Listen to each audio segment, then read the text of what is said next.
শুক্রবার সাপ্তাহিক ছুটির দিনেও রাজধানী ফিলিং স্টেশনগুলোতে দেখা যাচ্ছে যানবাহনের দীর্ঘ সারি। ৫-৬ ঘন্টা অপেক্ষা করে যতটুকু গ্যাস মিলছে তা পর্যাপ্ত নয়, এমন অভিযোগ করছেন গ্রাহকরা। ভাড়া চালিত যানবাহনের ড্রাইভাররা অবশ্য বলছেন যে তাদের যে জমা খরচ সেটি উঠানো কঠিন হয়ে দাঁড়িয়েছে। পাশাপাশি বিক্রি কমে আর্থিক ক্ষতির মুখোমুখি পাম্প মালিকরা। এদিকে এলএনজি সংকটের প্রভাব পড়েছে বাসাবাড়ি এবং হোটেল রেস্তোরাঁয়।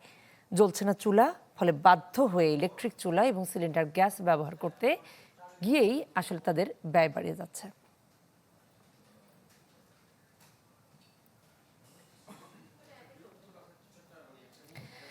রাজধানীতে আবারও গ্যাসের জন্য হাহাকার দেখা যাচ্ছে। সরবরাহ কমে যাওয়ায় বন্ধ রয়েছে ঢাকার বেশিরভাগ ফিলিং স্টেশন। এই বিষয়ে আরও জানাতে তেজগাঁও থেকে আমাদের সঙ্গে সরাসরি যুক্ত হচ্ছেন আহমেদ সোহাগ। সোহাগ, সাপ্তাহিক ছুটির দিন, দীর্ঘ সারি মনে সম্ভবত আপনার পেছনে আছে, যেটি আপনি জানাচ্ছিলেনও। কি অবস্থা পরিস্থিতি?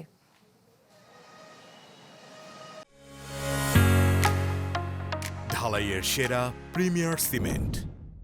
দীর্ঘ সারি আছে গ্যাস নেয়ার জন্য, কিন্তু এই পাম্পটি গত 2 ঘন্টা ধরে কিন্তু বন্ধ আছে।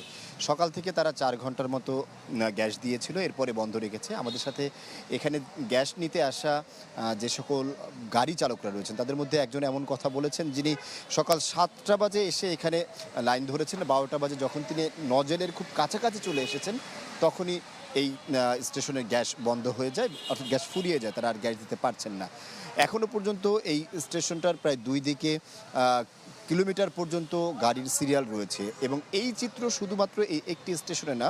আমরা আজ সারাদিন ধরে ঢাকা শহরের বেশ কয়েকটি গ্যাসের পাম্পে গিয়েছি, এবং সবগুলো জায়গায় চিত্র একই। যেখানে গ্যাস দেয়া হচ্ছে সেখানে সারি এত দীর্ঘ হয়েছে যে তার শেষ মাথা কোথায় আছে সেটা খালি চোখে আসলে দেখা যাচ্ছে না একবারে।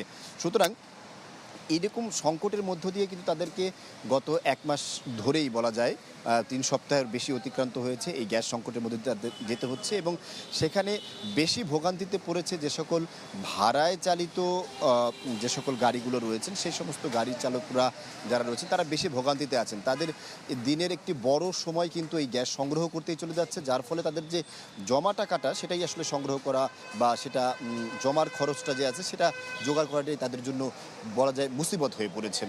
সব মিলিয়ে আসলে গ্যাসের সংকট না কাটা পর্যন্ত তাদের এই স্বাভাবিক যে অবস্থা, সেই অবস্থা তারা ফিরতে পারছেন না, এবং তাদের চরম ভোগান্তি এই গরমের দিনেও হচ্ছে।